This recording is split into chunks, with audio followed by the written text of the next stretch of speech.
Senior صحافی اور ہر دل عزیز شخصیت چودھری عدیل سرور کی یاد میں راولپنڈی پریس کلب میں تعزیتی ریفرنس۔ مرحوم عدیل سرور کی حسین یادوں نے شرکائے ریفرنس کے دل رنجیدہ کر دیے۔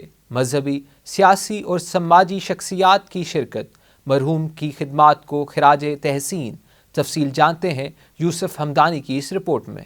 موت ایک اٹل حقیقت ہے، لیکن نوجوان صحافی عدیل سرور کا کردار صحافت اور اہل صحافت کے علاوہ مختلف شعبوں میں ہمیشہ زندہ رہے گا۔ نبی پاک صلی اللہ علیہ وآلہ وسلم اور اہل بیت اطہار علیہم السلام کی محبت عدیل سرور کی زندگی کا محور و مرکز تھی۔ عدیل سرور اپنی پیشہ ورانہ مصروفیات اور دین کی خدمت کے ساتھ ساتھ مختلف مکاتب کے درمیان رابطوں کے لیے ایک پل کا کردار ادا کرتے رہے۔ ان کی یاد اہل صحافت کے ساتھ شہر کی سیاسی، مذہبی، سماجی طبقات میں ہمیشہ زندہ رہے گی۔ ان خیالات کا اظہار مقررین نے راولپنڈی پریس کلب میں عدیل سرور مرحوم کی یاد میں منعقدہ تعزیتی ریفرنس سے خطاب کرتے ہوئے کیا۔ ریفرنس کا اہتمام نیشنل پریس کلب اسلام آباد نے کیا تھا۔ ریفرنس سے PFUJ کے سیکرٹری ناصر زیدی، نیشنل پریس کلب کے صدر شکیل انجم، سیکرٹری انور رضا، پریس کلب کے سابق صدر فاروق فیصل خان، شکیل قرار، نیشنل پریس کلب کی جوائنٹ سیکرٹری شکیلہ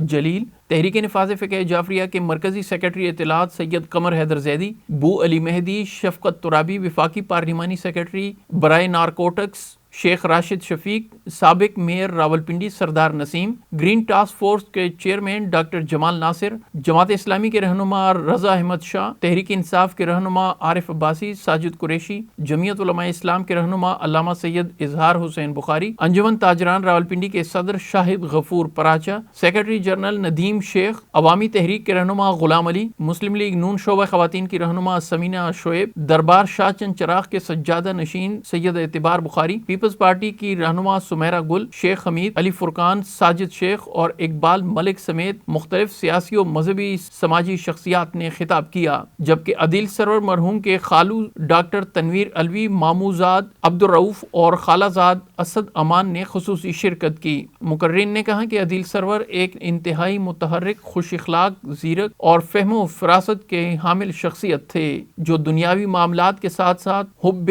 رسول اور اہل بیت علیہم السلام سے سرشار تھے۔ عدیل سرور ہمیشہ مقامی اور قومی سیاست پر گہری نظر رکھتے تھے۔ عدیل سرور کی یاد دلوں میں ہمیشہ زندہ رہے گی۔ اس موقع پر مختار آرگنائزیشن کی جانب سے عدیل سرور مرحوم کی خدمات کے صلے میں یادگاری شیلڈ پیش کی گئی، جو ان کے خالو ڈاکٹر تنویر نے وصول کی، جبکہ سینئر صحافی وائس آف امریکہ کے نمائندے اور بچپن کے دوست علی فرقان نے خصوصی مضمون پڑھا، جس میں عدیل سرور مرحوم کی زندگی کا احاطہ کیا گیا تھا۔ بعد ازاں عدیل سرور مرحوم اور ان کے والد کی مغفرت کے لیے خصوصی دعائیں کی گئیں۔ یاد رہیں کہ گزشتہ سال 17 اکتوبر کو عدیل سرور مندرہ چکوال روڈ پر اس وقت ٹریفک حادثے میں شدید زخمی ہو گئے تھے جب وہ اپنے اہل خانہ کے ہمراہ گاؤں جا رہے تھے۔ اس حادثے میں ان کے والد موقع پر انتقال کر گئے تھے، جبکہ عدیل سرور 3 ماہ سے زائد عرصہ موت و حیات کی کشمکش میں رہنے کے بعد 21 جنوری کو خالق حقیقی سے جا ملے۔